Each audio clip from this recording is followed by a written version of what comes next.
fedza chaka yatoperezera mutanga muna isikuya pati sweetheart pay yedu iyi ngatite budget toziva kuti tikushandisa chii pasara chii mari yasara ndeipi but mazwano hakuna mawani kani iwe rina mutomereso grocery inini mangwa musisina zvakadaro uza ndetoti yevheji chayo kutoti wedu ndikudawo mavheji kuti ndibike inenge ichiverengerwa mwamwe onzwa onzi 20 cents ndotenga mavheji ndakati amuna sauti onzi iyo endonitenga sauti mafuta che andizoti 2 lita zimba mangu ikapezera ndonzi dola imbofanira kutenga zviripo zvinoita kuti ndaneta nazvo magi try kunoswipa musupermarket ndikona pin yachinjwa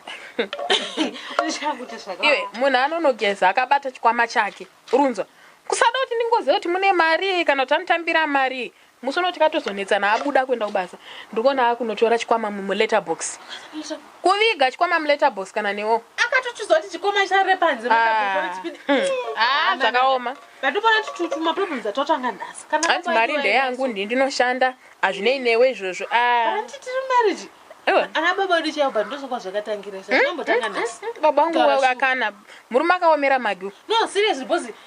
tukuna muzimbabwe vanaka system kakungoita zvinhu chwande so zvakangovanzikana government iri chaichai zvichisinge zvingori iwe unofananidza government iri kukwana papi government apa ndopinda mugumbezi negovernment reni but zvavana kuti apa iconstitutional right yedu yekuziva kuti every public service company yakamira sei handiti inofanira kunge ichitiziva kuti ese mapublic service companies akamira sei information should be accessible